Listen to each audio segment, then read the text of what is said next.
5, 4, 3, 2, 1, 0.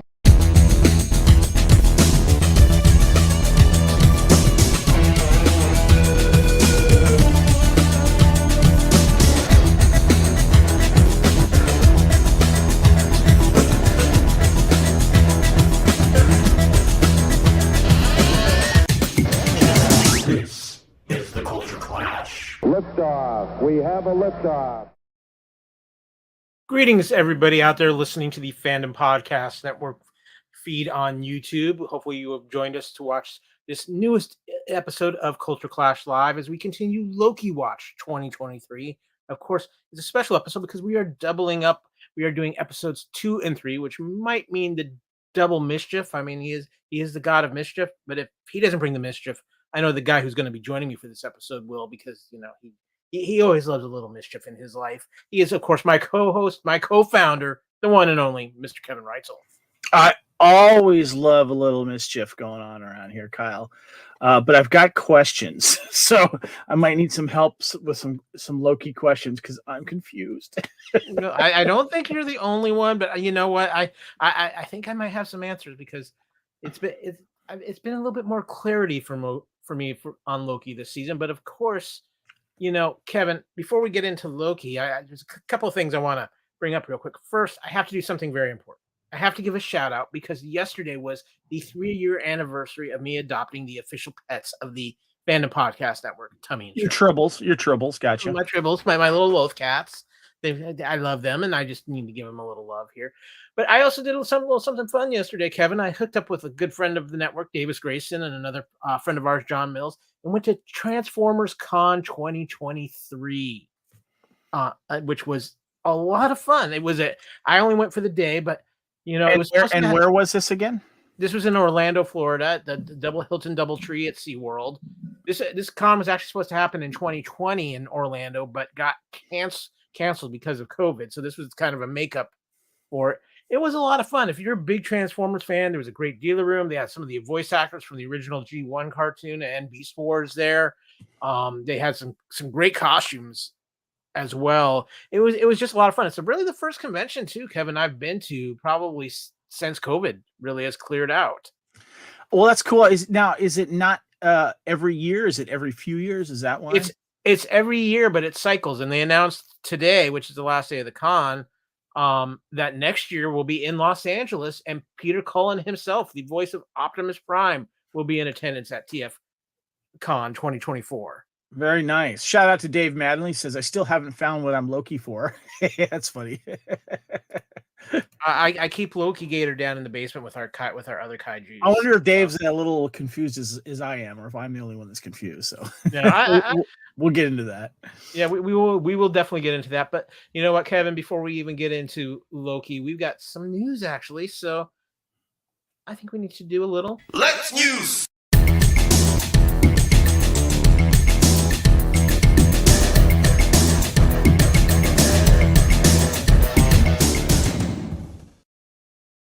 Now, Kevin, our first piece of news is actually pretty huge. It was announced about a week ago, but we haven't had a chance to talk about it. And of course, this has been a great debate here on really across the Fandom Podcast Network platform. Physical media versus streaming. And this was kind of shocking to me in some aspects, but Best Buy has announced that in 2024, they will stop carrying physical DVDs and Blu-rays in store. This is huge. Target has also been slowly cutting out their physical media section as well. Not with any announcement or anything, but if you go into them, they're getting emptier and emptier, or completely gone almost in some aspect. Now, Kevin, you are Mr. Physical Media. You look behind you on the wall. We see this. We know this has been coming. I just wasn't sure that 2024, considering where the state of streaming is, was going to be the step in this. So that means, Kyle, that we're not going to get any more Best Buy exclusive steelbooks like this Prey one that I picked up here. I had to pick this up online because it sold out right away. And if you look for this on the secondary market, it is not cheap right here. And so it's kind of sad. It's the end of an era, because that means Best Buy, unless they're going to be doing it online only, you can't go into the stores and pick these exclusives up as well as your regular, week to week guys. Well, and I think too, as we see this nice stack of Blu-rays and DVDs in front of us here on screen for those of you who are watching live or on our YouTube channel. I was doing a little research on this and I found a really interesting article. I did not realize how far down DVDs and Blu-ray sales have dipped. In the last year alone, they were down 86%, Kevin.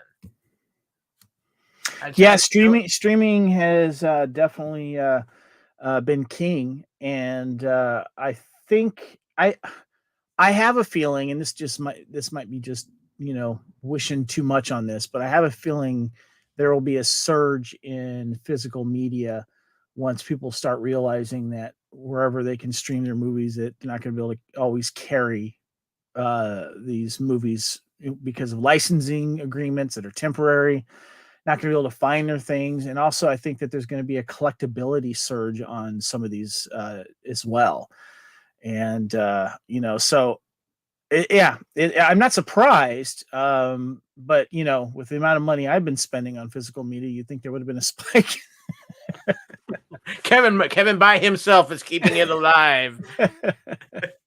Well, I think it's going to be interesting because I could see where we end up having like that Prey that you were just showing off. And also later on this year, when we have those steelbook cases coming with the Mandalorian seasons and WandaVision and things like that, is that the way is physical media going to become the kind of collectible thing now? Where it's not going to be you're just going to pump out all kinds of physical media. It's going to be special editions that you have to buy from a website or collect. Possibly, and Nathan chimed in here saying, let's be honest, Best Buy was announcing they still exist to a country that's pretty much forgot electronic stores were a thing. That's a good point. Kyle, it's interesting too. I look at things like countries like Australia, where the Disney decided to not produce any Blu-rays or DVDs and send them to, but yet they produce these special like anniversary editions of good movies with new special features and stuff like that. And like I think it was Arrow and a bunch of other like distribution companies outside the United States, because there's still a market for them. I mean, when I went to England, there is a huge secondary market that's still a thing. And JB Hi-Fi, who's like Best Buy but better in Australia, they are still selling their Blu-rays and DVDs. I just think that here in the States it's taken a dive. But I think you're right. I think that I think it needs to be missed for a while, and then maybe it'll start making a comeback just like LPs did. Fingers crossed. It'll be interesting to see, because I think we're in a very interesting point with streaming, because I think streaming's about to take another turn in its chapter in which directions we go in. And obviously we're not going to get full clarity on that until the actor strike is done. But it will be interesting to see what directions happen with this. And see, because are we to the point now where the last bastion of physical media is Walmart, Kevin? Right now, it seems like it. By the way, it's my buddy Joseph saying, "Excuse me, didn't even see my chickens." Yeah. Give me my chickens. Yeah, I guess Best Buy, but even like the one that's closest to me, it's still, I mean, they still carry new releases and stuff like that, but even that selection is, but I guess it depends on what Walmart you go to. Because I know some Walmarts still have a lot of it and some don't. So yeah. It'll be now go to thrift stores and secondhand stores now are like, the best place to find your used media.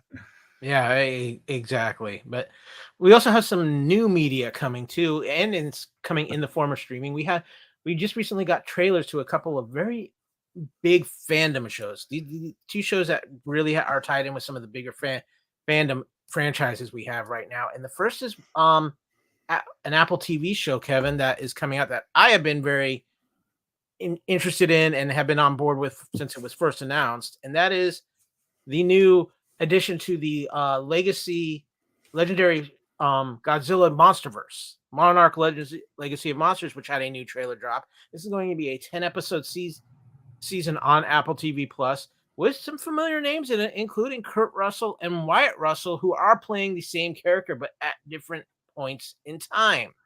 Now, I wasn't sure which of the monsters we were going to see in this, if we were going to see any of the big ones, or if we were going to just see some kind of made up ones on the fly. But Kevin, in the new trailer, the big guy is there.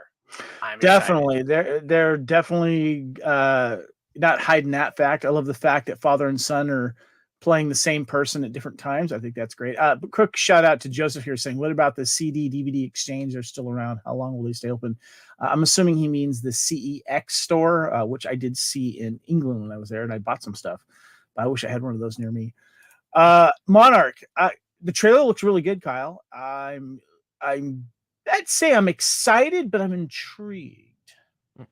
Well, I am definitely excited. I love the cast in this film. I've loved the world, this monsterverse that they've built with Legendary, with the Kong films and Godzilla. I think it's been fun. I really like. I think it's kind of morphed a little bit from what Gareth Edwards did in the first Godzilla film of that in 2014 to what we got recently in Kong versus Godzilla. And of course, we have a traditional Godzilla film coming out at the end of November, beginning of December with Godzilla -1. But next year we have the next film as part of the latest MonsterVerse in Godzilla Kong, where they're going to be teaming up against a new super kaiju. So I am very much intrigued. I love this world. I hope it's going to be sticking around for a while. I've thoroughly enjoyed it, and I've tried to turn a lot of people onto it. And I got to just say this too. Apple TV Plus is doing a really good job of just putting out solid science fiction shows. They may not be the best science fiction shows, but they're very good, and the type of shows they're doing appeal all across the science fiction board. From your monster types like this, you have a great series that actually M. Shyamalan was part of, The Servant, if you're looking for something like that. Foundation is a great traditional highbrow science fiction series. They have another show, Invasion. Of course, the Jason Momoa show C was also on Apple TV Plus. They're doing a good job of creating a nice, solid programming. And also, too, Killers of the Flower Moon, the new DiCaprio, Martin Scorsese film, is an Apple TV Productions. It's doing its theater run right now, obviously, because I think it wants Oscar. You have to do a theater run, I guess, or something, but it wants to get a theater run in there, and then it's going to drop on Apple. And so I'm kind of curious about that. Well, and I also, let's not forget that the movie that I can't think of the title of it off the top of my head, and I apologize, but the movie that won Best Picture was an Apple TV Plus film last year. It was the first Apple TV became the first stream. Who was in that? I can't remember. I can't remember, but I know it dealt with the one girl who was deaf, and there was music involved. Right. Yeah, I can't remember either. Yeah. But it got a lot of critical acclaim, and Apple TV Plus is really and what Apple is doing with their own studio here has been pretty solid. They haven't gone for the big, huge splash stuff, but they're constantly putting out solid material, and I think that they have kind of taken. And Ted Lasso. Yeah, well, yeah, you get the phenomenon that is Ted Lasso. Dave Madeline said, "Sign him up," and he was Kurt Russell. I love that. Yeah, absolutely. But we have another big fandom show that we have not heard from in a little while, coming out with a new addition to its story, and of course that is going to be. And of course, there's a great look at the big guy, by the way. Just can never have enough Godzilla. But Orphan Black Echoes. Now, Kevin, I finally got you to watch some Orphan Black after a long period of time, but I know you kind of were there, but not there. I didn't finish the show. Well, I know you have a lot of things. I have access to it, but I have not finished the show. I need to go in and kind of start from the beginning again. But yeah. All right, this show was a big fandom phenomenon, and of course, the amazing Tatiana Maslany performance in this show is still something we all speak of in epic fashion. But AMC Plus is putting out a new Orphan Black series called Orphan Black Echoes, starring Kristen Ritter in a new story of clones. But we do see in the trailer that just came out, maybe a couple of familiar faces. It's kind of hard to tell. And it looks like it's one of those shows, Kevin, just based off of what I saw of what you see of the city around it. Maybe it's going to be one of those shows in the not too distant future. Right. But I'm excited for this. I'm intrigued. It's going to be very hard to top what Tatiana did in the original series. But I like Kristen Ritter. This is coming out in first quarter of 2024. A lot of Orphan Black fans have been really looking forward to something new with Orphan Black to absorb. So I've got my fingers crossed, and my hopes are up for this show, Kevin. Cool. And it's going to be dropping sometime next year. We don't have a date yet. Yeah, thank you, Actor Strike. Speaking of, Joseph put a thing in there saying shocked with the writer-actor strike still going on. These movies are still being bumped out. Well, I'm sure a lot of these were in the can before the strike started, but the writer strike is done. What's going on with the actor strike? Have you heard, Kyle? They're supposed to be going back to the negotiating table this week. A couple weeks ago they were at it, and it would look like it was making some progress, and then it just blew up, and it got ugly. And so it's hard to say. I know there's been some fall of this with the, and just to answer some of the reason why some of these things are still coming out is because the studios don't want to sit on them any longer. But if you notice, the things that are coming out are things maybe the studio isn't necessarily supporting a whole lot, or they put so much time invested into its release date already that they don't really want to change it. But the bigger stuff, yeah, for the most part, they're waiting for these actors to be off strike so they can use these actors as part of the promotion about that. Hence why Dune was moved to when it was. They want them to make those late night TV appearances and stuff and promoting it. Yeah. And in case of like Killers of the Flower Moon, Apple really doesn't rely heavily on that anyway, but they're also trying to fit it in for the Oscar race. So you've got that. So that's kind of making things a little bit strange. Hopefully they get this resolved soon. I know that the one big thing, Deadpool 3 was officially moved from its April release time schedule, and they don't have a new release date for it. Maybe November of 2024 is what I'm hearing initially. But there is talk that possibly the new Captain America film, which was actually pretty close to being in the can, could fill in that Deadpool spot in April of 2024. So I want to touch on this comment that Joseph says. The rumors are that the new Hulu Prey movie was set World War I, World War II. That is fan theory. That is not set. And I know a lot of fans would love to see a feudal Japan, showdown with like a samurai or something like that. But everything is fan rumors right now. There's been nothing released about that. I don't even think a Prey 2 movie has even been confirmed officially. No, in fact, you bring it up, it hasn't. I just heard now the director of Prey says he's all in. All they have to do is ask him. Oh, of course. I'm sure he'll do it. Yeah. Yeah. So it's just, and he says he's got several different ideas to explore. Speaking of that real quick, just as a quick side note, there is a new Alien film coming out in 2024, not directed by Ridley Scott, thankfully. But I was just read an interesting article. The director who has done this film showed it to Ridley Scott, and Ridley Scott said it's the best Aliens thing he's seen since the original film. Interesting. So glad that Ridley didn't direct it, because haven't been a fan of the last film. So yeah, exactly. So, but with that, Kevin, I'm going to transition into something fun we got scheduled here on the Fandom Podcast Network.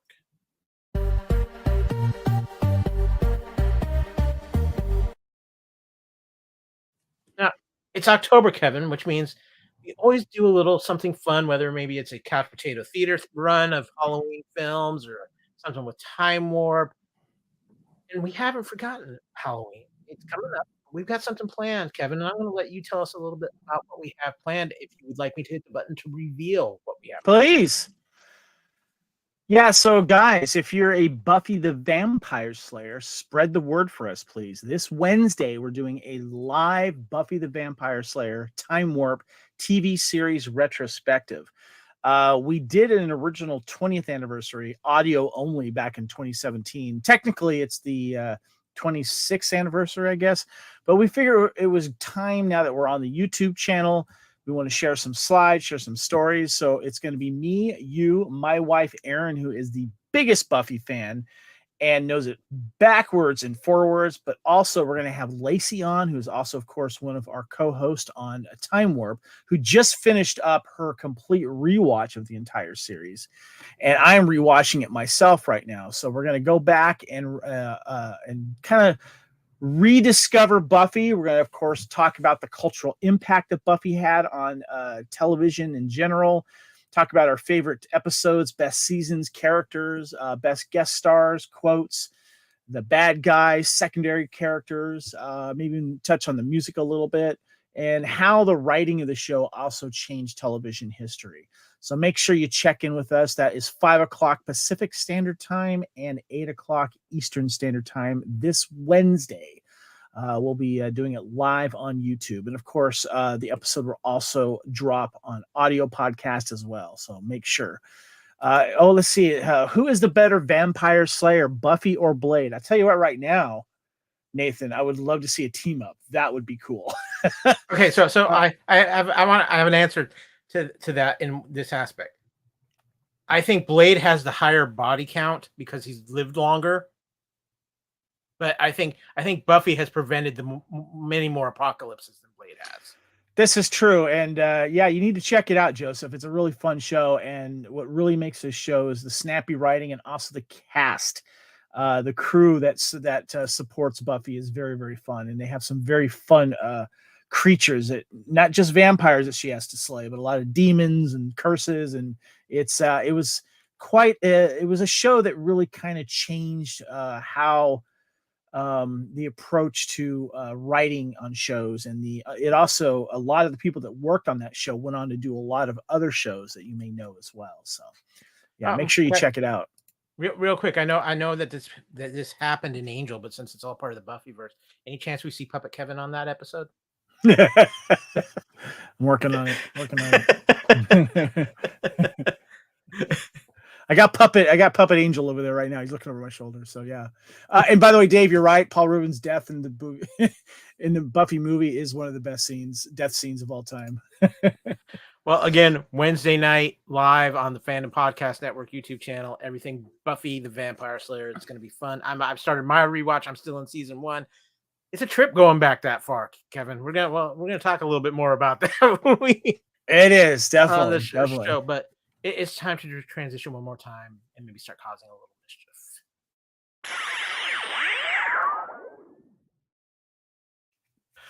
It is time to get into Loki Watch 2023. Timeline stuff's already happening. It's bad. Season 2, we are into episodes 2 and 3 this week. Of course, we missed last week. A lot of things going on, but hey, that's okay, because we're going to make sure we got everything covered. And we're going to start with season 2, episode 2, Breaking Bad.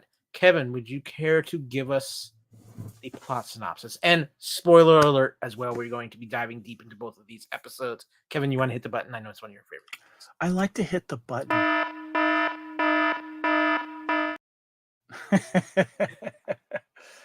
All right, what do we got here? Loki, season 2, episode 2, Breaking Brad. All right, plot synopsis. Loki, Mobius, and Hunter B15 find and capture Hunter X5 in London, 1977, on the Sacred Timeline, where he lives as film actor Brad Wolfe. Under interrogation, he admits to abandoning Dox's mission, revealing Sylvie's location. The group travels to Oklahoma and finds her working at a McDonald's. Loki tries to remind her of their last encounter in the TVA's future, but she refuses to involve herself with the organization. Meanwhile, OB attempts to repair the loom to safely accommodate the branching timelines, but discovers he cannot access it without the help from missing Miss Minutes or He Who Remains Aura. After Wolf proclaims the group is in mortal danger, Sylvie enchants him, forcing him to reveal Dox's plan to simultaneously destroy the branching timelines. After returning Wolf to custody, Loki, Mobius, and Sylvie capture Dox, but she is largely succeeded and most of her allies have escaped. As TVA receptionist Casey tracks the rogue Ravonna Renslayer, Tempad, on one of the remaining branching timelines, Sylvie returns to McDonald's with He Who Remains Tempad in her possession, not wanting to be involved any further. Okay, Kevin, I know we're going to cover episode 3 and 2 and 3 kind of in together thought, but I have one question for you after this episode. I don't know if I'll have an answer, dude. Come on, you wanted to go back and have some old school McDonald's after this episode. Yeah, I did. I did miss like the large fries from back in the day, because man, those fries were good. Mm-hmm. Exactly. But we're since we're covering 2, what we're gonna do is give us this plot synopsis of both episodes 2 and 3, and then get into them combined as far as our discussions go. Kevin, episode 3, All right. 1893. Yes. Okay, here we go. Oh, sorry, Kyle. There you go. Do your thing. All right. 1893. Miss Minutes and Renslayer travel to Chicago, 1868, to secretly drop the TVA guidebook to our young Victor Timely, a variant of He Who Remains, who informed Miss Minutes about this plan before his death. Then they traveled to 1893 at the Chicago's World Fair on this branch timeline where Loki and Mobius arrive tracking Renslayer's Tempad. There, they see Timely presenting his temporal loom prototype. Timely then has 4 groups chasing him: Loki and Mobius, who want to use his aura to fix the loom; Renslayer and Miss Minutes, who want to take his variant's place with him at his side; Sylvie, who wants to kill him to prevent his rise to power; and a robber baron and his allies wanting revenge against Timely's fake invention scam. At Timely's Wisconsin laboratory, he turns Miss Minutes off after she professes romantic love for him. Renslayer, Loki, Mobius, and Sylvie arrive, with Sylvie gaining control. Sylvie allows Loki to take Timely back to the TVA, then sends Renslayer to the Citadel at the end of time, with Miss Minutes being brought along. They see Who He Remains corpse as Miss Minutes reveals that she knows a secret about Renslayer. Did you get that? Did you get all of that? Actually, I did get all of that. So let's rewind a little bit. Let's go back to episode 2, kind of our first reactions on all of this, Kevin. So what were your first reactions with episode 2? I was wondering what the hell's going on. That's my first reaction. I think that's been your general reaction with Loki since the start. Yeah. Yes. We'll dive into that a little bit more. I'm enjoying some of the moments. Like, I love Brad wanting to hide out in 1977 London. It kind of reminds me of Jean-Claude Van Damme in Time Warp, where in the beginning he goes back to get that guy that's like, gonna make millions, and was it 1920s before the drop of the stock market and stuff like that. And he just wants to live there and stay there, and they have to go bring him back. Truth of the matter is, you were one of the first in line for Zanuck, weren't you? Of course. But yeah, I thought that was kind of interesting. And there was a lot of visual aspects of this. I liked how they had to chase him through London, and Loki had to kind of surround him with versions of himself. And then it gets a little darker when they finally take him back to TVA, I guess. And he's not fessing up what they want, and so they have to, Loki decides to have a little fun with obviously Brad, who's a little claustrophobic, and I guess things get interesting. So yeah. What about you? What'd you think of this episode? I like this episode. I like the stuff with Brad. I love the fact that we had Loki kind of being Loki again in this episode. I love this part. This is one of my favorite scenes in the episode. Yeah, and by the way, I'm just going to put this out there. Loki in a 1970s tux with a little frilly part, looking kind of sharp and pulling it off, because when I look at old pictures of people wearing those tuxes, not so much. He's killing it. I'm just saying. Well, you know why that works, Kevin. He's British. There you go. Yes. Yes. And Mattingly, by the way, Dave Mattingly says the shrinking cube special effects is incredible. Agreed with that. Yes. The special effects in the show have been outstanding. Brad was phenomenal in this episode. By the way, every time I see a neck collar like that, I always think of Running Man. Remember when they have to wear those around their neck? Or it goes boom. I did not know that the key to solving the problems of the universe could be figured out while you were eating key lime pie. Yes, Kyle. And also, great scene between these two. I love seeing these two guys together, just kind of having conversations. This was actually probably one of my favorite moments in here, is seeing them. And then, of course, we finally meet up with Sylvie. I'm digging this kind of mullety thing that she's wearing with her hair. Yeah, kind of looking cute. I'm just saying. What do you think? And also that old school McDonald's uniform. Why am I finding that hot on her? Well, because you're a man of the 80s, of course. But I'm going back to this last slide, though, Kevin, because living in Florida, There is no way that color of key lime pie is acceptable anywhere. Not when your key lime pie is looking like Ecto Cooler key lime pie. Well, hold on. I remember the first time I've ever had key lime pie was actually in Key West. Mhm. I seem to think it was near that color, but yeah, maybe you're right. Maybe you're It right. looked a little too greeny for my tasting key lime pie, but yes, Sylvie. The McDonald's part was just something that I just got such a kick out of, Kevin. They nailed the look of it. It from down to the cups to the packaging, the old styrofoam packaging that they were using. You see, I want to thank Ghostbusters. Thank you. That isn't a natural shade. Chris is right. That is not a natural shade. And being the Ghostbusters quick response unit, that is more like the Slimer shade of key lime pie. Is it not? That's funny. Yeah. I'm getting more backup here. I'm feeling justified. Thank you, Dave. I wonder where they shot this McDonald's location, because I think that was pretty cool. Ghostbusters knows his green. Yep. Any more thoughts on this episode, Kyle? Just that one of the things for me is I feel like one of the things Loki has done so far in season 2 is kind of answer some of my questions about the confusion I had at the end of season 1. And I explain that to me, please.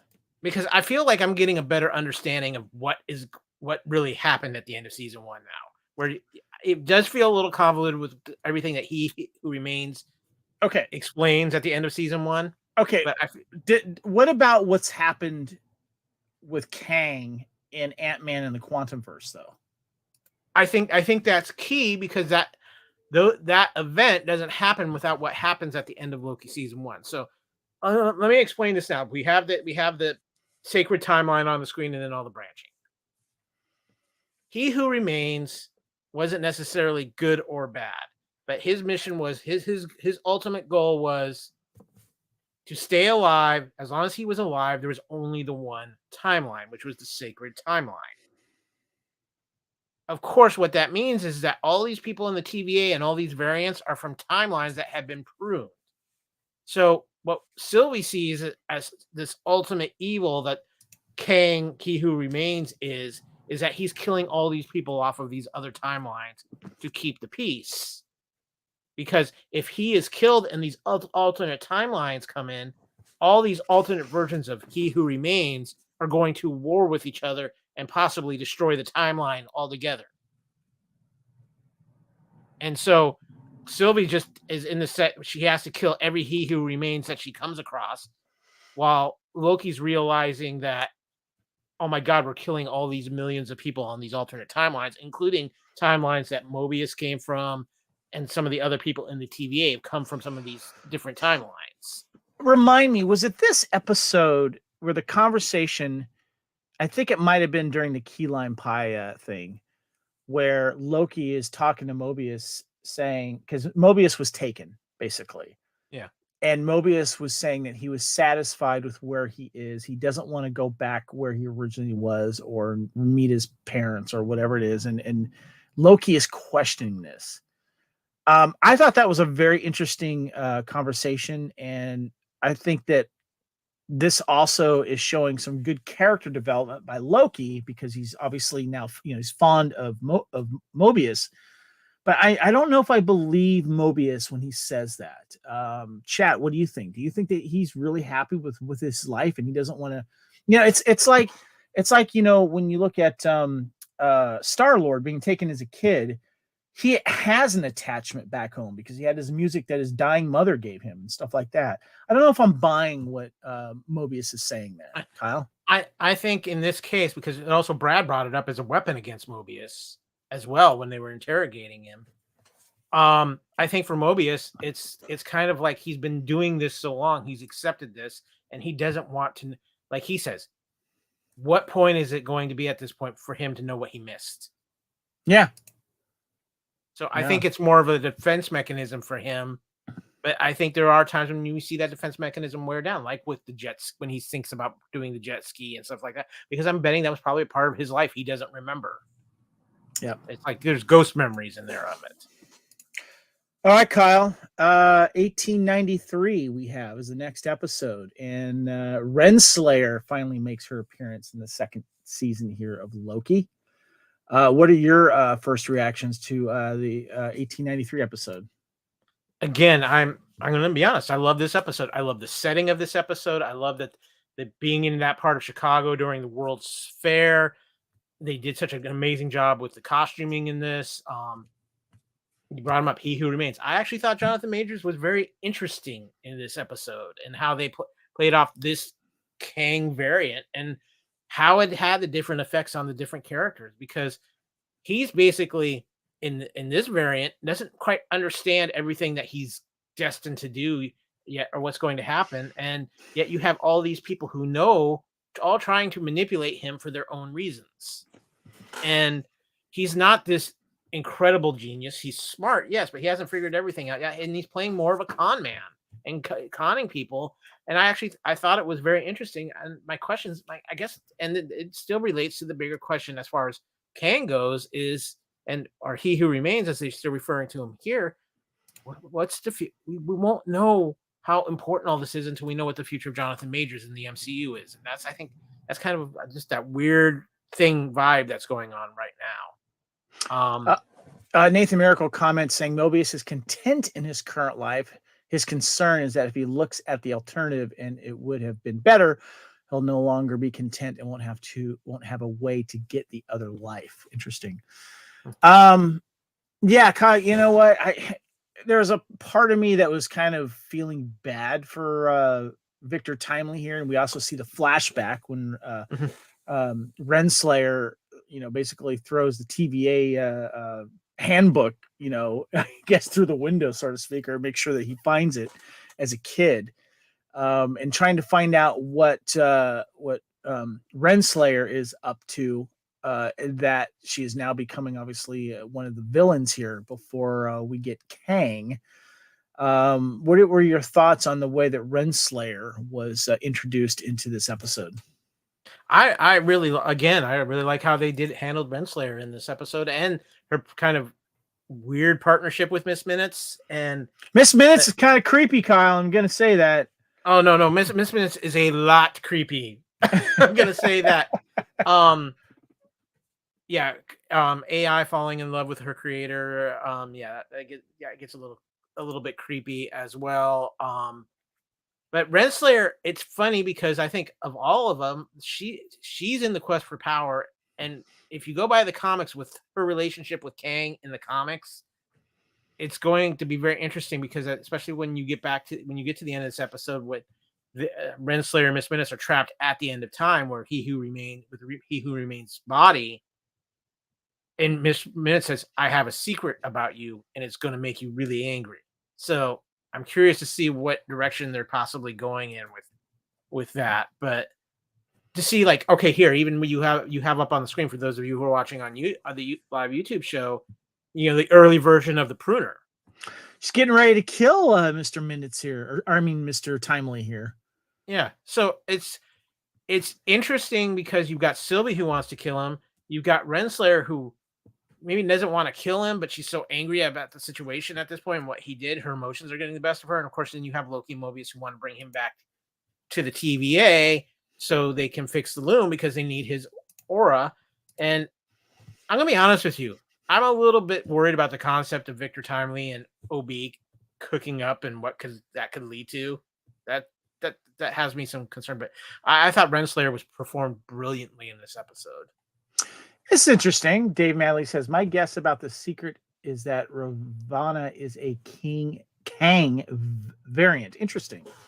Not so much a Kang variant, but there is a timeline where she becomes a Kang because she marries Kang in the comics. Ah, okay. All right. Well, yeah, Sylvie ain't having it here. Sylvie was phenomenal in this episode. Yeah. I'm digging that haircut too. I don't know what it is, but I'm digging that look on her. And I gotta say it. the chemistry between her and Tom Hiddleston is just as good as the chemistry between Tom Hiddleston and Owen Wilson. Yeah, it's definitely a good one. Yeah, for different reasons, but okay. So Kyle, I need you to dive deep into this scene here where Ravana is sent to this scene here that we saw at the end of season 1 with Miss Minutes with her and the death of He Who Remains after Ravana killed him. What was your take on this? Well, I think it was Sylvie basically saying, "Okay, Ravana, I'm going to give you what you want," because she wants to be at the head of the TVA. She's in a power move. So where does Sylvie send her instead of killing her? Sends her to where she can be where she wants to be, but she has no power there because it's over. That point has passed. He's been killed. The variant timelines have come in, and so we're there. But Miss Minutes being the wild card. Because I like that Nathan said, I agree with Dave, thinking that they'll change it to her being a variant of Kang for the MCU. And yes, Tom could have great chemistry with the Wall. And then Chris says Sylvie looked like she had given all her F's and was done. Yeah, pretty much. Yeah, I'm kind of curious where they're gonna go with this here. So who's the big bad, Kyle? Right now, I think it's Miss Minutes. Okay, that's there's some interesting things with Miss Minutes because if the rumors are true, and I think they are, Miss Minutes, when she's done with Loki, her next appearance will be in Deadpool 3, and Miss Minutes is going to be integral into bringing Deadpool into the MCU proper. Okay. Well, we needed to find a way there one way or another. I mean, there's the whole multiverse thing, obviously, with this thread in this series. Quantum verse, who knows how they're going to do it. It's going to be interesting. So, yeah. Yeah. Now, Mr. Reitzel, we got some things to discuss about this, and we kind of addressed it here a little bit, but you have questions? Yeah, I do, but I think I'm going to save that for the first topic. We got some trivia first. Let's do some trivia. Okay. So let's get into a little bit of MCU trivia then.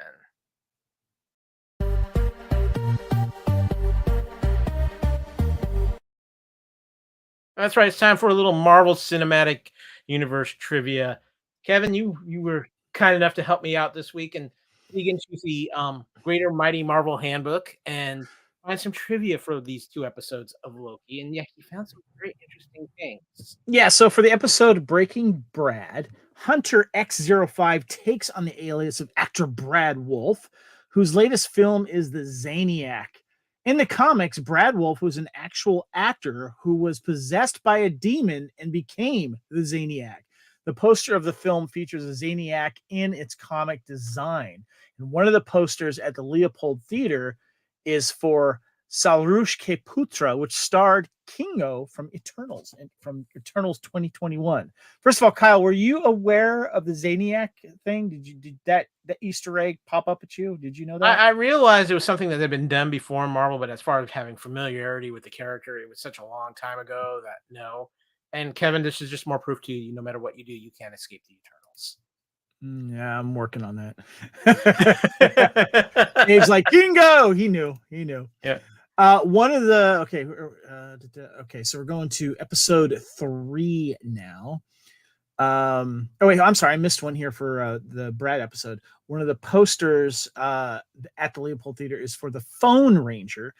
This was a superhero who could use phones as weaponry, who debuted in the Marvel's comics in 1985. Kyle, do you remember this? Because I have a question for you. It doesn't ring a bell, but we are talking about 80s Marvel where they basically just, okay, if we're going to throw it up against the wall, if it sticks, we'll do it. Now, the Phone Ranger 1985 sounds very interesting of how they could have weaponized that. But I think nowadays in the world of smartphones, I think the Phone Ranger should make a comeback. What do you think?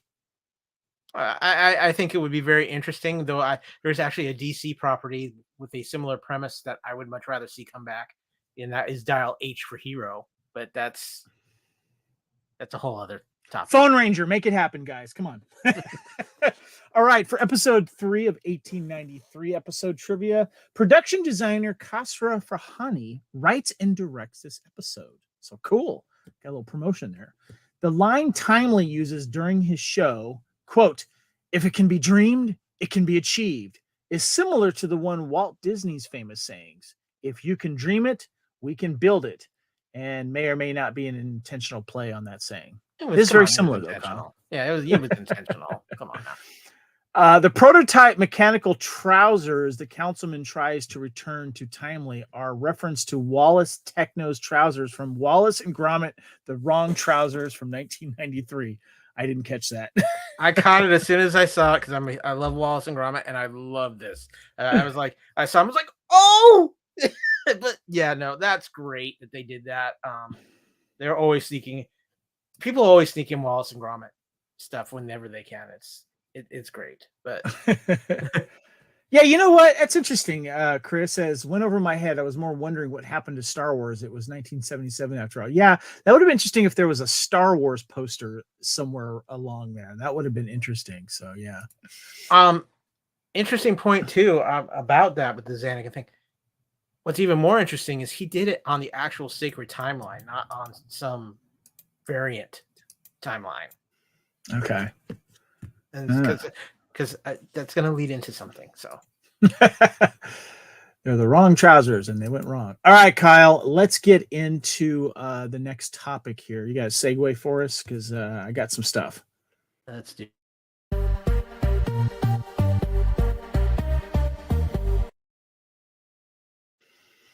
Kevin has questions.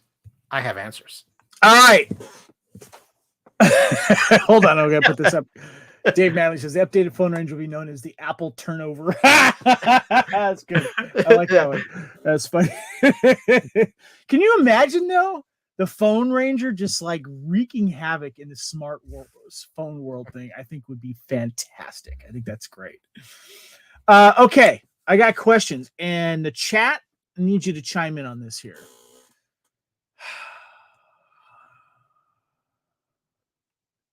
All right. What is going on? Is Kevin the only one confused? Laugh out loud. Okay, so hold first of all, hold on. Before you go, Kyle, I found a couple of articles. I'm not going to read the articles, but I want to give comments to them that were kind of leading the same way, asking the same questions that I have. People are confused. Comingsoon.net said filming Loki season 2 is all about straddling the line between intrigue and confusion. Well, I'm going to say more confusion than intrigue. And also, the Mirror.co in the UK says Loki season 2 on Disney Plus leaves critics divided over rushed and confusing opening. My question is this helping or hurting the future of the divided MCU fan base, Kyle? Because there is MCU burnout right now. We don't have that special magic that we had going up to the Endgame film. A lot of stuff's been really hit or miss. Quantumania miss, Eternals miss. Shang-Chi was a hit for me personally. I love She-Hulk. I'm just really confused about what's going on, Kyle. I'm just kind of watching it just to watch it right now. I'm enjoying the moments, the character moments. But knowing what I've seen from at least trying to remember what I've seen from Quantumania and how they ended season 1 with the One Who Remains, Renslayer doing her thing, so many different timelines. I am just confused. I don't even know. I don't know anything, Kyle. Help me. Okay, so I understand where you're coming from, and I understand where other people are coming from, and I'm even going. Am I alone here, Chad? Help me. Yeah, I'm going to say this: at the end of season 1, there was a lot. I was a lot more confused, and it really took getting through episode 2 of season 2 that I felt like I was getting some clarity of what they were doing. Now, I'm going to say this too: a big problem with Loki in general as a series, because its effects are going to be so felt with the future stories of the MCU, that I don't think they have a balance here of how much they feel they can reveal and how much they can't reveal. But what I can say is this, and I feel confidence in saying this. I think Loki season 1 kind of went off on a little bit of a tangent and lost itself a bit, and then kind of came back at the end. But with Loki season 2, I think what they've done is done a nice job of bringing the pieces back together and kind of refocusing aspects. Basically, Loki season 1 starts off with the TVA being the protectors of the sacred timeline. They're destroying branches because that's what He Who Remains, who is the founder of the sacred timeline, wanted. So there wouldn't be other variants of himself, which would lead to a time war. So I know My brain hurts right now, Kyle. Yeah, I know. There's not any way. This is the only way I know how to explain it. And just real quick, I want to say, Dave Madley says, I don't feel confused, but I like zany time travel stories. I do too, Dave. I really do. But I think it's been told better in other incarnations. And I'm with you, Nathan. I was confused at the start of Brad episode because I didn't remember who he was either. But I think Dave's got a point there, about liking time travel stories. But I don't know if they're doing a good job of really explaining this. I mean, I'm not a very smart person, Kyle, but I mean, can you dumb it down a little bit? No, that's what I'm trying to do here. So, He Who Remains is the linchpin character. He's the character that is the reason there's a sacred timeline in Loki season 1. The TVA is his creation to keep the sacred timeline from breaking off into branches. So he's the only one to prevent more variations of himself that are much more evil, much more conquering and violent from coming and causing a time war. Sylvie, on the other hand, and this is where the confusion comes, Sylvie sees it as constant murdering because you're killing off all the people who exist in those branched out timelines, including the people from her own timeline. Right. Even our Loki, and even the Loki in this show, is not the original MCU Loki. The minute he disappeared with the Tesseract in Avengers Endgame, he became a variant. Because he's not what we know as the sacred timeline MCU version of Loki, which is the one that was killed by Thanos. So what you have now is you have Loki who made this decision with his conscience saying, no, we can't keep doing this. We can't keep killing all these people on these other timelines. And yet Sylvie looks at it as that. Well, no, okay. Loki's trying to prevent universal war at the end of season 1 when he gets the explanation of from He Who Remains of what he is. Sylvie's like, no, you're murdering all these people. You must die. You're this horrific person. She ends up succeeding in killing Sylvie, which then causes all the branches. What Loki then realizes as he gets sent back in time and figures out is that Kang wiped the memories of everybody on the TVA. They were all people from these branches. And they're like, okay, we've got mass murdering, but we've also got this problem with the loom where it cannot handle all of these branches. So we've got to get this fixed. Hence now why you've got a split in the TVA where you've got the people who still want to follow He Who Remains' original orders to protect the sacred timeline at all costs. And you've got this other side of the TVA that is like, no, these are the places where we've come from. There's millions of people we're killing every time we kill a branch and take out a branch.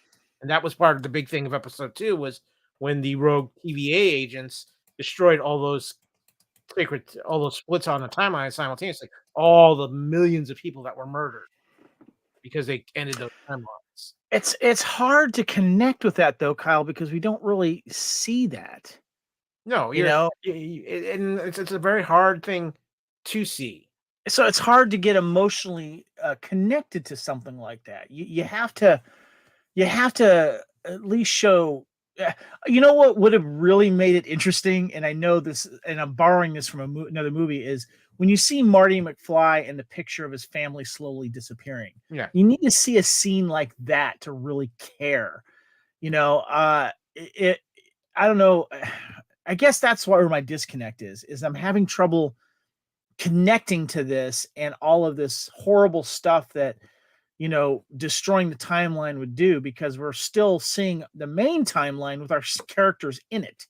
So that's one of my issues with this. Okay, so here's the aspect of it. Maybe think of it as your way to care. I think they're using Sylvie's particular branch of timeline where she's found a home and found some peace doing the McDonald's thing. She's trying to protect. At this point, she's trying to protect that because that's given her peace. And if the TVA keeps taking out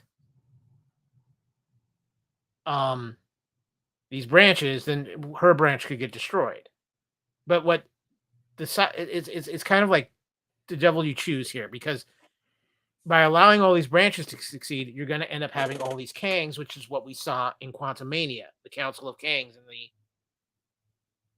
at the end of Quantumania in the Stinger scene, and that's not a good thing. That was the Loki episode, right? That was the end of Quantumania, where you saw no. At the end of Quantumania, we see the Loki and but we also had that other Stinger where it was like you had those alternate versions of Kang, and then they walk out and there's like a whole stadium filled with different Kangs. Yeah, okay, I remember that. Yeah.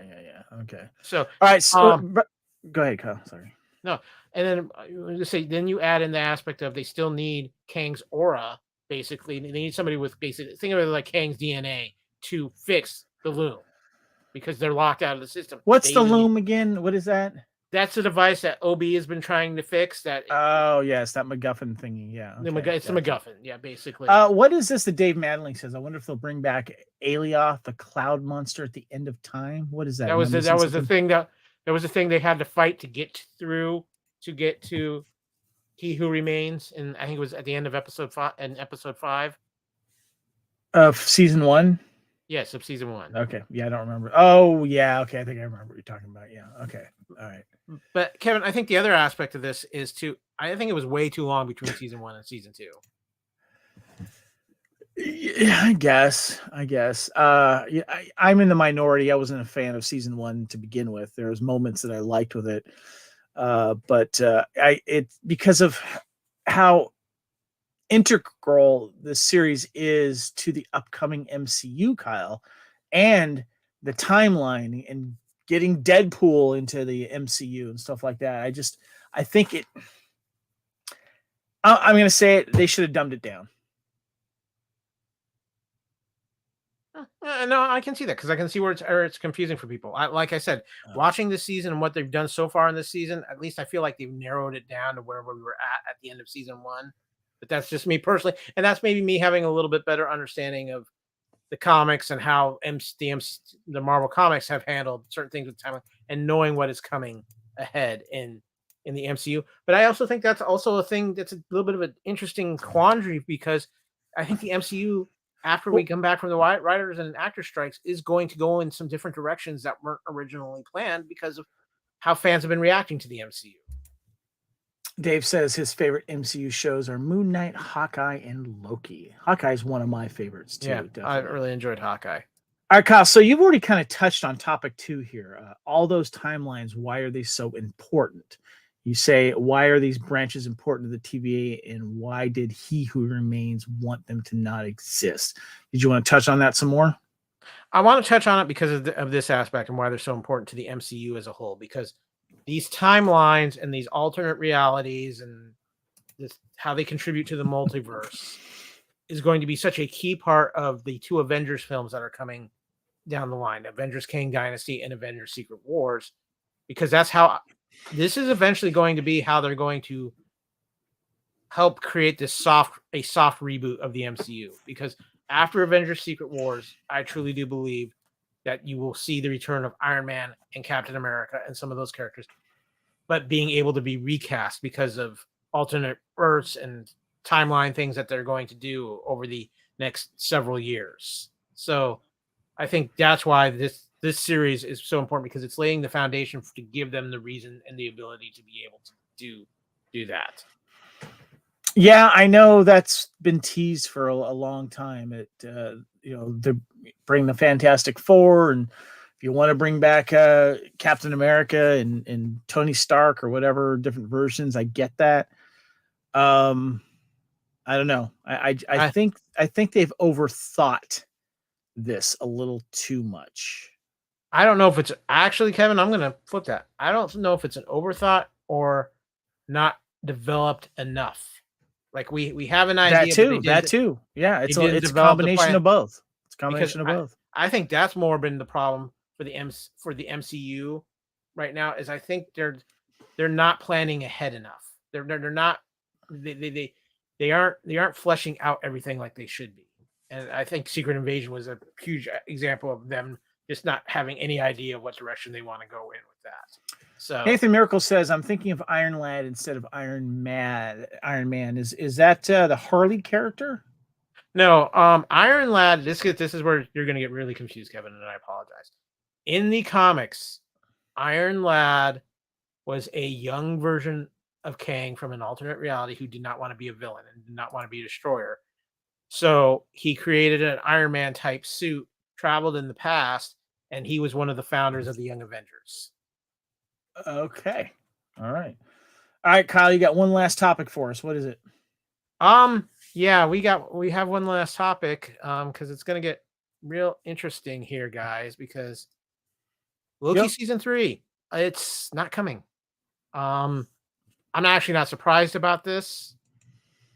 But it's being reported by several factions that when season 2 is done, that will be it for Loki, which makes and honestly makes sense for the storyline. I think if they try to do a season 3, it's just going to get more and more convoluted.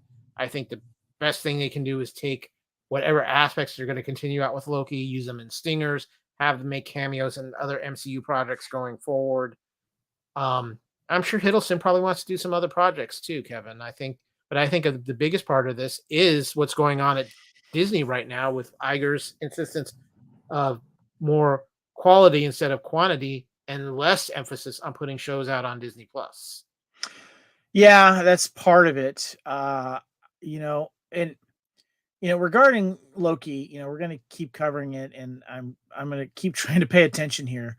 But for me, I'm just enjoying the performances. The story is going to just be the story, but I am not invested in the story like I was with phases 1, 2, and 3. A little bit in phase 4 from some of the things, but because this whole timeline and Kang thing is going to be the big bad, so to speak, I'm just not happy with the execution of it. And I'm wondering if this is also part of you're catering too much to the comic fans that know and understand everything when it comes to the Easter eggs or what have you. They need to dumb it down for us that haven't read the comics. I'm just going to say it that way. Okay, so I do have one question for you before we move on regarding Loki, because you say are you enjoying this more than you were enjoying Secret Invasion? Because at least you're getting quality performances.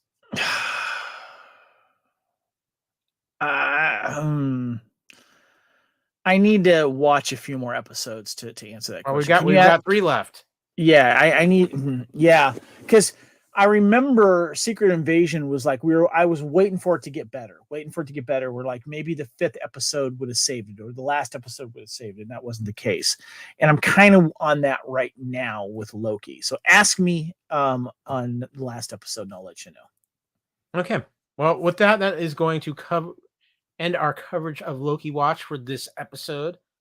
By the way, real quick, I just agree with Dave. I would love to see Mobius return on the big screen. That would be great. Yeah, I would like to see that as well. I think, and Dave says he's liking Loki a lot more than Secret Invasion. I don't think it takes much for that, though. I think the one thing, and Dave, to answer your question, Kyle, and I think I'm enjoying the character moments a little better than Secret Invasion. That's fair. I think that's fair. But you know what, guys? We were done with our Loki coverage for this week, but that doesn't mean we're done with culture. Oh, we still got some good stuff for you guys. Don't go away. Trust me. Yeah. No, we'll go away. In fact, as always, we've seen a few things. So once again, it's time for buy it, stream it, or unsee it.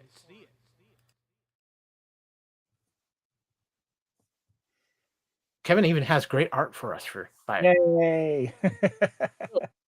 We have seen a few things. One of the things I've seen is actually something that came out a few months ago, and I've been kind of holding off hope on it because there's been so much other things going on, but it's just something fun.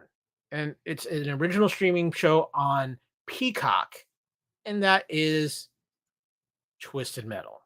Now, I went into this with very little expectations. I love Anthony Mackie. It's actually got a very good cast in it. It's a lot. So I was intrigued. If you are a Deadpool fan, I think you'll really like this show because it's got that kind of energy. I really want to watch this, Kyle, but I don't have Peacock, and I'm not gonna pay for Peacock just for this show. I really wish I could watch it. Hopefully, it'll stream for free somewhere else. But I do want to see this. I really do. Yeah. If you're a fan of the video game, it gets you some of those characters and moments that it's based off of. But Anthony Mackie, you can just tell he's just having a blast watching being part of the show, and he's just having fun.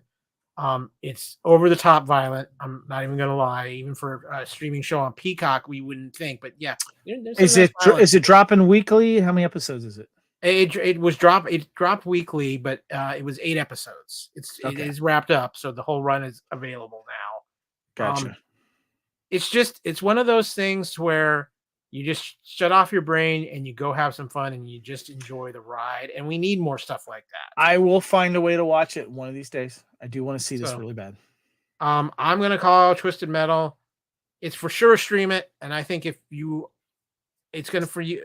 you watch it, it's gonna end up either being it's a stream it or I'm buying it. There's definitely no unsee it to Twisted Metal for some right. But it is a good, entertaining show. I agree with Dave. An Anthony Mackie film he really liked was The Adjustment Bureau. That was a good movie. I do like that one. Yes, good call. The other thing I want to talk about this week for Buy It, Stream It, Unsee It that I watched and I actually caught up on it over the week is the latest addition to The Walking Dead, Daryl Dixon. Now, a couple episodes while you were gone, Kevin, I talked about the first episode of Daryl Dixon. I am going to say this, and I am going to say this as somebody who I stuck through The Walking Dead because I just felt like I had committed to it, and the completionist aspect of me pushed me through it, and it was tough. I couldn't do it. I couldn't finish it, Kyle. I gave up like season 6, I think it was. Yeah. I'm going to say this.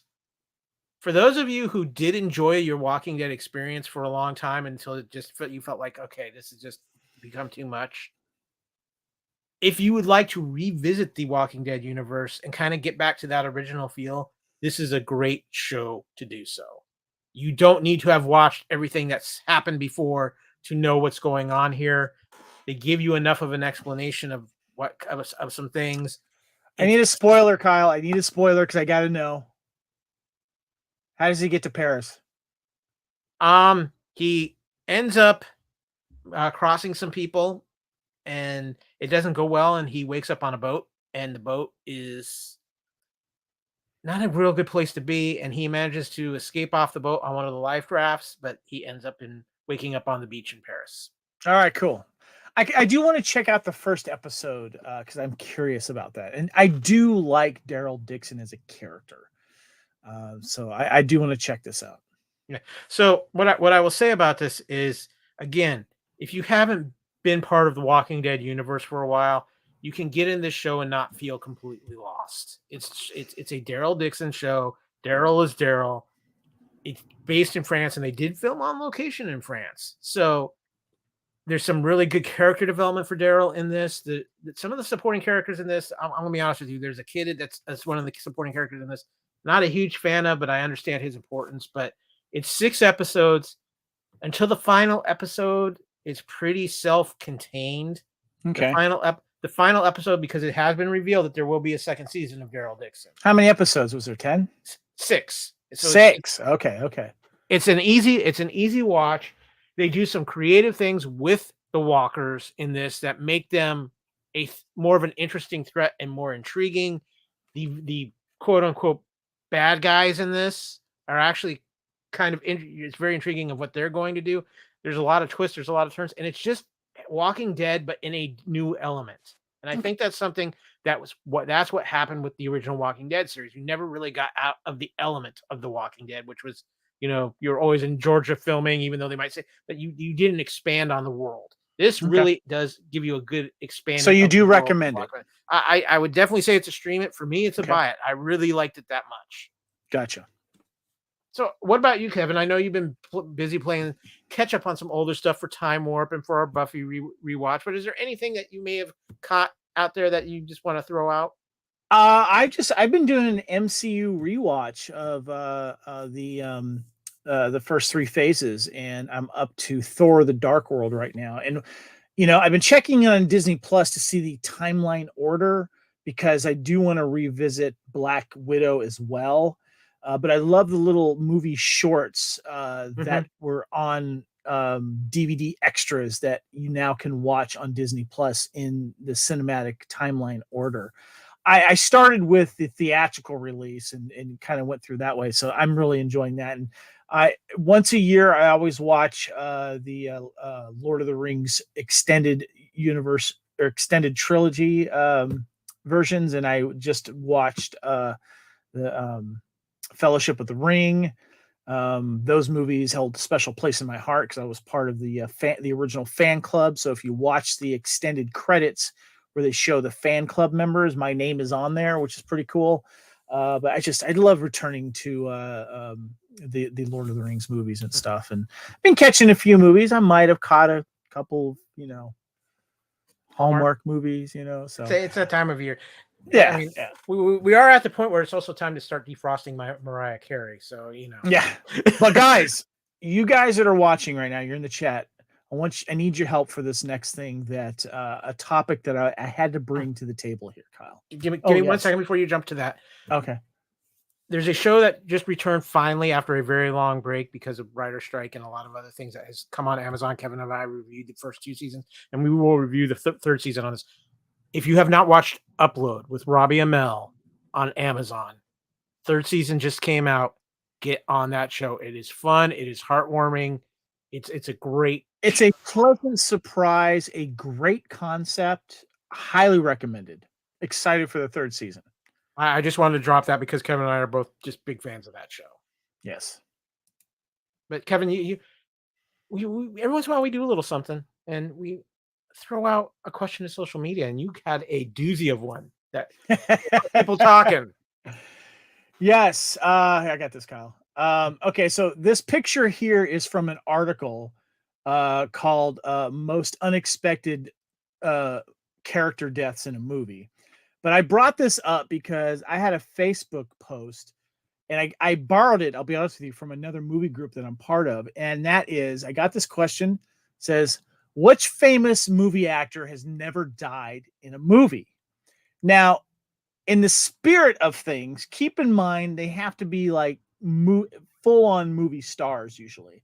TV stars or direct to video. Like Lee tried to pull a fast one on me and said the Olsen twins because they did a lot of direct to movies, but I'm sorry, they're not movie stars. Okay. So in the spirit of this, these are stars that you go to the movies to see. They're famous to a certain degree. Some people threw out some TV stars that were in movies, like Dolly Parton. She had a couple of movies, but she really wasn't a movie star. She did a little bit, but she was mostly a music, a music genius, basically. And so I got like over 300 comments on this alone, and people were throwing up names. And I found a website that was helping me answer these questions. So if you're curious yourself, go to cinemorg.fandom.com wiki. And this site tells you which movie stars have died in movies and or in television. And if you guys out there, Sean Bean was funny. A couple people mentioned Sean Bean, but yes, he has died in a few films. Not as many as you think. I think, if I remember correctly, Kyle, there was a trivia a couple of years ago. One of the most famous movie actors that have died in the most films, I think, was Danny Trejo. Yeah. I think he holds the record, if I remember correctly. Or what's his name from Aliens? Hurt, John Hurt. He had a lot of deaths as well. So I do have one other thing I want to throw in here, Kevin, that so people are clear. if you've died in the movie and you're resurrected, you still died. Yes. And if you die in mention, you still die. Like if you die off screen, that counts as well. Tom Hanks, by the way, has died in films, and so I got a lot of replies. Chris O'Donnell, I'll double check here. I'm kind of curious about that. I had another one I thought of, Kevin. Yeah, I don't remember Jeremy Renner ever dying in a movie. Chris O'Donnell, film deaths: 1991, Fried Green Tomatoes. Max Payne, 2008. So yes, he has died. What was it, Kyle? Jeremy Renner. Jeremy. There's one possible movie I'm thinking I could think of. Maybe he died in, but I haven't seen it in a while. Dahmer, 2002, beaten to death. SWAT, 2003. He has a lot of film deaths, actually. Yeah. So, yeah, he's died. What was the other one that did he have? Matt Damon. I'll type up Matt Damon here. I know I've typed he's died in a couple of things. Yeah. Matt Damon. Yeah, a lot. Dogma. Yeah, I was gonna say Dogma. Dogma comes to mind pretty quickly. Yeah, Departed. Remember that one? Shot by Mark Wahlberg. Yeah. Mm-hmm. Elysium as well. Interstellar. Yeah, he's got a lot of deaths there. So yeah. I got one more, Kevin. Okay. It's an actress. Okay. Diane Lane. Interesting. Let's see what Diane Lane says here in Cinemorgue here. Diane. Oops, hold on, I gotta spell that. Wait. Diane Lane. Let's see. Oh, she has an entry. Let's see what it is. Touched by Love in 1980, dies of cerebral palsy complications. Descending Angel, 1990. Trumbo dies off screen. The Glass House, Wild Bill dies off screen. And Mark Felt, the man who brought down the White House 2017, commits suicide off screen. So yeah, she has passed away. They also tell you what television deaths they have as well. And the one true movie star that I've come across, and I could be wrong, there could be some other ones, that has never died in a movie, and that was the question. TV didn't count, but he did have some TV deaths, was James Dean. He did 8 films, never died in 8 films. But he did have a couple television deaths in his earlier career. Yes, Keanu Reeves has died. You could also say Man of Tai Chi, he dies in that. And you could say that he does die at the end of John Wick 4. But the Man of Tai Chi for sure. Here's another one for you. Mark Harmon. Interesting. Okay. Is he a full-on movie star, though? Oh, Kyle? Yeah, he's a full-on movie because he was a huge movie star in the 80s and early 90s. I'll do Mark Harmon in a second. But by the way, he did die in Bill and Ted's Bogus Journey. Keanu Reeves. Yeah. Little Buddha, The Watcher, 47 Ronin. Forgot about that one. So yes. Mark Harmon. Interesting. That's good. Let me type that one in. Let's see what we have here. Mark Harmon. He's on the list. Let's see what they have. Comes a Horseman, 1978, shot to death in an ambush by James Keach. In The Last Supper, 1995, poisoned when Cameron Diaz and Courtney B. Vance Silver served him poison at the wine dinner. So yes, he has died. And by the way, he's had several TV deaths as well. Come on, what else you got? Bring it on. Kevin Costner. Oh no, that's I can tell you already that he's died. Yeah, tell me. What is it? Big Chill? In mention, yes, but you don't see him at all in the movie, so that could be questionable. But let me put up Costner real quick. Hold on. He does it. Well, technically, he dies off screen in Tombstone. Kevin Costner. Oh, he is listed here. Hold on. Does mention The Big Chill. Stacy's Nights, 1983. Beaten to death off screen. A Perfect World. I forgot about that one. Mm-hmm. The War, 1994. Wyatt Earp dies off screen. The Postman dies off screen. Message in a Bottle. Drowned while rescuing Jennifer Lamb. 3,000 Miles to Graceland. Obvious death scene. Mm-hmm. Plays it. Mr. Brooks as well.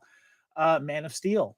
The Highwayman let him go in 2020. So yes, he has died as well.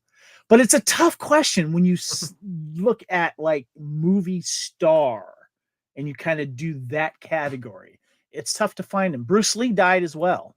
So yeah. Julia Roberts. Ooh, that's a good one. Let me No, check. she did. Steel Magnolias. Oh yes. See what else she's died in. Julia Roberts. She is listed. Steel Magnolias, Flatliner, brought back to life, right? Confessions of a Dangerous Mind. She was poisoned. Fireflies in the Garden, killed in a car accident when William Dafoe drives into a tree. So, yep, she's died as well. So, interesting conversation, a lot of fun. That I'm still trying to find some definitive movie stars, Kyle, other than James Dean, that haven't died in a movie. There's one other one I've been thinking of, and I can't remember if I brought it up or not in the chat. Roger Moore. Yes, he has died. I did check on that. It was in Diane in 1956. And what was the other one here? The Man Who Haunted Himself, 1970. So prior to being Bond, basically. He has died, and he has a couple of television deaths as well. Yeah, Nathan. Yeah, Zoe died in the Avengers. Yes, Avengers and Infinity War. Infinity War. Yeah. So Zoe Saldana, that she had another death too. I did want to check on that one, but yeah. Zoe Saldana. What else has she died in? Vantage Point, 2008. She died in Takers, 2010. Live by Night, shot in the head by Chris Cooper. I remember that. That was the one with Ben Affleck. Avengers Infinity War, Vampires versus the Bronx in 2020, and the Atom Project in 2022. She died. So yeah. Billy Crystal and Tim Allen. Yes, Billy Crystal died in a 2019 film or 2000. Yeah, it was an early film. I don't remember the name of it, but yes, he has died. Tim Allen, I'll have to double check. He's definitely a movie star. Let's see what Tim Allen says here. Toy Story 2 animated. El Camino Christmas in 2017. Shot to death by the police. So yes, he has died. So interesting conversation. Try that at work. Have your phone ready at cinemorg.com/wiki and have that fun discussion. I was surprised because I learned about a lot of these movies I'd never seen. I was like, oh wait, maybe they're right. Maybe that person didn't die. So yeah. Any last ones, Kyle? Yeah, Dave Mattingly just brought up Amy Adams. I'm first pretty of all, sure she has. Standing Up, Falling Down 2019 was the Billy Crystal death, by the way. Amy Adams, ooh, good one. I think she's died and stuff. Amy Adams, she's listed here. Enchanted, technically she dies by poisoning and then she's brought back. That counts. Night at the Museum, Amelia Earhart turns to dust when the sun begins to rise. Jack Snyder's Justice League, Lois Lane, killed under unspecific circumstances. And then Disenchanted, she dies and then comes back there. So technically she dies in Enchanted and then comes back. Okay. It says we're strictly talking movies. Kristen Bell. Ooh, interesting. I don't know. That's a good question here. Because I know she's died on TV, but I don't know if it's actually died in a movie. Kristen Bell, she's listed. Let's see what it says. Reefer Madness, the movie musical, accidentally shot in the chest by Steven Weber. Roman, 2006, accidentally suffocated. Safety Not Guaranteed, possibly killed off screen when a car crashes. And then Frozen, it's animated, but it goes back to life. So yeah. And yes, Deadwood. I remember her being killed in Deadwood. But yes, she has died. Bring it on. Anyway, I think we'll end that there, but fun conversation. A lot of good questions. And I learned a lot checking out Cinemorg. So there you go. It was definitely a hot topic for a good couple of weeks on Facebook. So yes, it was. But guys, that is going to wrap up this edition of Culture Clash here on the Fandom Podcast Network. As always, thank you so much for listening. We are going to be continuing Loki Watch. We'll be back to a regular weekly schedule for that for the remaining 3 episodes, barring. I'm checking Owen Wilson, by the way.